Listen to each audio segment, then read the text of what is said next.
지금부터 손실은 최소화하고 수익은 최대치로 끌어올리는 전략 함께 세워보도록 할 텐데요. 이 시간 묵직한 한방의 소유자 이동우 대표와 함께합니다. 자, 오늘도 묵직한 한방 기대해봐도 될까요? 네, 물론이죠. 네, 시작해 보도록 하겠습니다. 자, 우리가 지하철을 타서 목적지에 조금이라도 빨리 도착하기 위해선 빠른 길로 환승하곤 하는데요.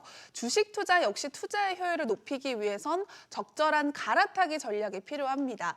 자, 지금부터 개인들이 많이 탑승한 대표 종목들의 환승 전략 세워보도록 하겠습니다. 먼저 첫 번째 종목 바로 삼성전자입니다. 오를 듯하면 하락하는 주가 탓에 중간에 하차한 투자자들도 많았지만 삼성전자는 개인들의 명실상부 최애 종목인데요. 2024년 유망 종목으로 손꼽히면서 연초 8만 원 돌파를 시도했지만 주가가 다시 흘러내리면서 투자자들을 참 답답하게 했습니다. 1월 초에 이제 반도체 시장 업황에 대한 기대감이 네. 삼성전자를 비롯한 많은 반도체 장비주들로 하여금 국내 증시의 상승을 조금 이끌었었는데요. 아쉽게도 1월 말 시장이 금리 인하 기대감이 후퇴가 되면서 이제 동반 하락을 하기 시작을 했습니다. 그 중심에 1월 초에 이제 가장 상승 탄력이 강했던 삼성전자와 반도체 장비주들이 대거 단기 상승에 따른 차익 실현 부담 때문에 하락을 시작을 했고요.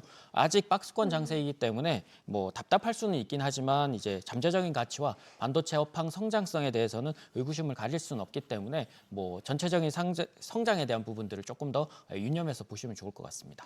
네, 말씀해주신 대로 삼성전자 추이를 살펴보면 7만 5천 원 전후 매물대가 강하게 형성돼 있습니다. 지금 다수의 투자자가 아마 본전 아니면 약간의 손실이나 수익을 기록 중이실 것 같은데요. 사실 이때가 가장 고민스러운 구간이 아닐까 싶습니다.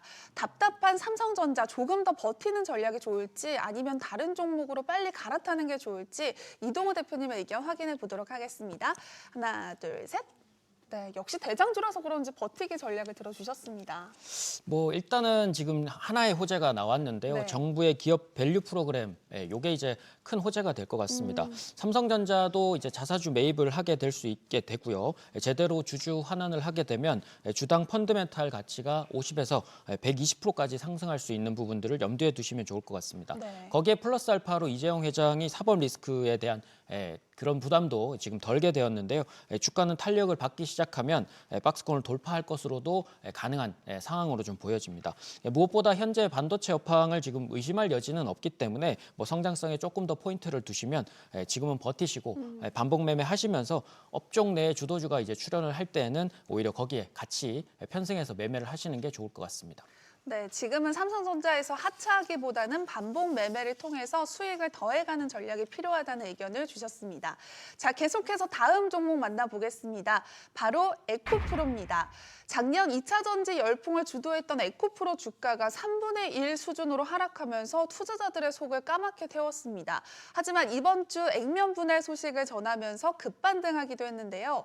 자, 보통 액면 분할은 좀 호재로 인식되는 거 아닌가요? 네, 일단은 단기적으로는 호재가 맞습니다. 네. 어쨌든 액면 분할이라는 것은 이제 주식의 액면가를 낮추는 대신에 그만큼 주식 수를 좀 늘리는 그런 건데 실제적으로 이제 장부로서는 변화가 없습니다만 주당 가격이 내려가면서 비싼 가격에 대한 주가 접근 문턱을 좀 낮추게 되면서 긍정적인 효과를 노릴 수 있는 부분이 있습니다. 에코프로가 이제 20만 원에서 50만 원 에코프로 그룹주들이 대부분 다 그렇게 포진돼 있기 때문에 아무래도 1,000원, 2,000원 하는 주식보다는 훨씬 더 접근이 좀 어려운 부분이 있겠죠. 그래서 에코프로는 7일 보통주에 대한 액면 분할을 계획 중이라고 발표를 했고 주당 액면 금액을 현재 500원에서 100원으로 낮추게 되게 되는데 시장에서도 아마 마친 2차 전지주들에 관련돼선 전반적인 반등을 이끌 수 있을 것으로 당분간은 그렇게 보여집니다. 네, 에코프로 액면 분할 이슈가 주가를 계속해서 끌어올릴 수 있을지 이목이 쏠리고 있는데요. 사실 고점에서 매수해서 보유 중이거나 뒤늦게 매수에 동참하신 분들 대부분은 손실을 기록 중일 것 같습니다. 자, 이번 반등을 기회로 환승하는 게 유리할지 아니면 조금 더 기다리는 전략이 좋을지 이동우 대표님의 명쾌한 전략 확인해 보겠습니다. 하나, 둘, 셋. 네, 이번에는 좀 갈아타야 된다라는 의견을 주셨네요. 네, 일단은 환승이 좀 중요할 것 어, 같습니다. 네. 예, 단기적으로는 액면 분할 자체가 이제 호재일 수는 있긴 하지만 여러 번 말씀드린 대로 2차 전지는 당장 호재가 될 만한 뉴스를 찾기가 어렵습니다. 그나마 빠르면 상반기에나 이제 배터리 소재 가격으로 급락으로 인해서 보여주었던 그 불안한 요소들이 일부는 이제 상쇄될 수 있고요. IRA로 인한 이제 중국이나 중국 쪽 압박이 아마 계속적으로 좀 더 심해지면서 국내 2차 전지 업계가 조금 더 개선될 수 있는 여지는 있습니다만 당장 그 시간까지 기다리기보다는 일부 현금화라도 하시면서 주도 업종군에 대한 회복을 하시다가 다시 뭐 2차 전지 쪽 호재가 보이거나 다른 내용들이 좀 나오면 그때서야 이제 접근을 하시는 게 좋다라고 보여집니다. 네, 일부라도 매도하는 전략이 필요하다고 말씀해 주셨는데요. 참고하시기 바랍니다. 자, 계속해서 다음 종목 만나보겠습니다. 바로 두산 로보틱스입니다. 작년 연말 매서운 기사로 12만 원을 돌파했던 두산 로보틱스가 올해 계속해서 하락세를 그려가고 있습니다. 로봇 산업 성장성에 대한 기대감은 여전하지만 주가는 영 살아나지 못하고 있는데 그 이유 도대체 어떻게 해석을 해야 될까요? 뭐 일단은 신규 상장주의 묻지마 투자 형식입니다. 네. 가장 묻지마 투자의 이제 폐해라고 볼 수 있는데요. 모든 로봇 관련주가 어느 선까지 이제 같이 오르다가 일정 수준이 넘어가면서 두산 로보틱스만 계속해서 상승을 이어갔었는데요.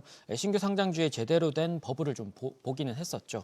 9만 원 이상 오르면서 계속해서 오를 것이란 기대치가 버블을 만들게 되고 그 버블 자체가 자연스러운 다른 수급으로 옮겨가는 형태가 좀 보여졌는데 로봇 업종 전반적으로는 힘이 많이 떨어진 상황이었고 네. 뭐 오늘 같은 경우 이제 레인보우 로보틱스가 다시 이제 반등에 성공한 모습이긴 하지만 아직도 박스권에 갇혀 있고 대부분 로봇 관련주들도 힘들어진 모습이기 때문에 당분간은 조금 어렵지 않을까 그렇게 예상이 됩니다.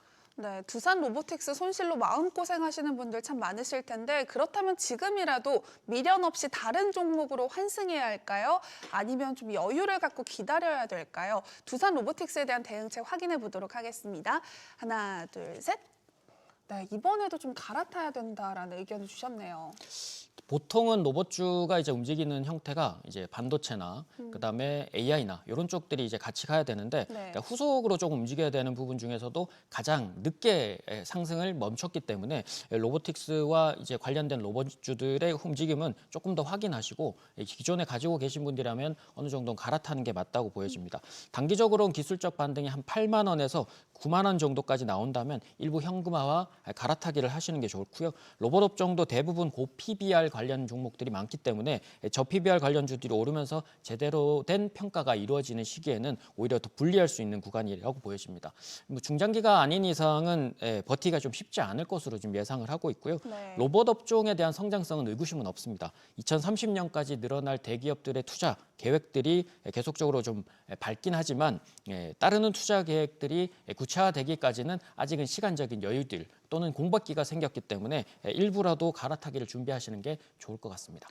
네, 그렇다면 만약에 두산 로보틱스를 버리고 다른 섹터가 아니라 같은 로봇주로 갈아타고 싶다면 그럼 어떤 종목으로 갈아타는 게 좋을까요? 최근에 이제 해성 TPC라는 종목인데요. 뭐 7천 원대 개인적으로는 이제 공개방에서 이제 추천한 이후에 50% 가까운 수익을 드리기도 와. 했었던 종목인데 오랜 박스권을 얼마 전에 돌파한 이후에 차근차근 올라오면서 큰 성장세가 가능해 보이는데 해성 TPC는 로봇용의 초정밀 감속기를 국내에서는 유일하게 양산할 수 있기 때문에 대비해서는 이제 대기업 투자 계획 발표 시에 가장 큰 수혜가 가능한 종목으로 보여집니다. 더 자세한 전략이 궁금하신 분들은 카카오톡 채널 필살기를 통해서 만나보시기 바랍니다.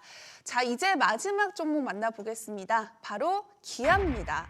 최근 기아가 신고가 랠리를 펼치면서 모처럼 투자자들을 웃게 했습니다. 그렇다면 수익을 극대화하기 위해서 좀 더 보유하는 전략이 좋을지 아니면 수익 실현 후 다른 종목으로 갈아타는 전략이 좋을지 이동우 대표님의 투자 의견 확인해보죠. 하나, 둘, 셋. 네, 기아는 좀 가지고 있는 게 더 좋을까요? 네, 일단은 뭐 단기적으로 30%나 올랐지만 네. 버티는 게 맞다고 보여집니다. 차익 실현 부담감은 분명히 있을 수는 있지만 정부의 기업 밸류 프로그램이 생각보다 강하게 푸시를 할 수 있다라고 보여집니다. 자동차 업종 전반적으로는 지금 저평가된 경우들이 많기 때문에 뭐 기아뿐만 아니라 한 단계 업이 될 수 있는 시장이고 시장 자체도 지금 주도해서 갈 수 있는 상황이기 때문에 버텨보시는 게 맞고요. 무디스는 현대차와 기아 투자에 관련해서 신용등급 A3로 상향하게 됐고 한국차 경쟁력을 그로 인해서 이제 한 단계 더 높게 평가할 수 있다라는 부분인데요. 기술적으로는 지난번 박스권 상단인 10만 원대를 깨지 않는다라면 상승 추세는 당분간 이어갈 가능성이 높고요.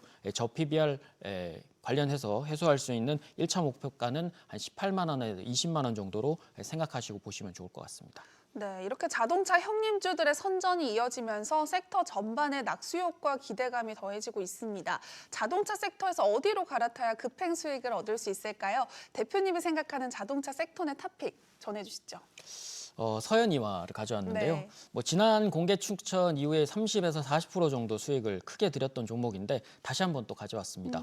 차량 시트를 만들긴 해서 크게 부각이 되진 않았습니다만 현대 기아뿐만 아니라 포드, 벤츠 그리고 아우디 등에 이제 납품을 하는 자동차 부품주 중에서도 몇 안 되는 코스피 종목이기도 합니다. 그래서 최근 PBR이 0.82 수준인데 보통은 이제 PBR이 1 이하면 낮다고 평가가 되는데 최근 이제 자동차 부품주들 연달아서 관련해서 강세를 좀 보이면서 추가적으로는 30에서 50% 정도 추가적인 상승이 가능해 보이고요. 기술적으로는 18,500원 정도가 깨지지 않는다면 22,000원에서 2만 원대 접근이 가능하고 1차적인 목표가는 고점 부근인 28,000원에서 3만 원대를 생각하시고 보시면 좋을 것 같습니다. 네, 이동우 대표님의 의견 참고 자료로 활용하시기 바라고요. 투자의 최종 판단과 책임은 투자자 본인에게 있다는 점 기억하시고 자신의 원칙에 맞춰서 성공 투자하시기 바랍니다. 그리고 주식에 대한 유익한 정보 카카오톡 채널을 통해서 만나볼 수 있습니다. 필살기를 검색한 후에 친구 추가하셔서 다양한 정보 얻어가시기 바랍니다. You thought nothing could surprise you. You thought you'd seen everything, but you never saw me coming. All eyes on me, ready or not, I'm making waves. Ready or not, you can't escape. Ready or not, I'm on my way. You can't stop.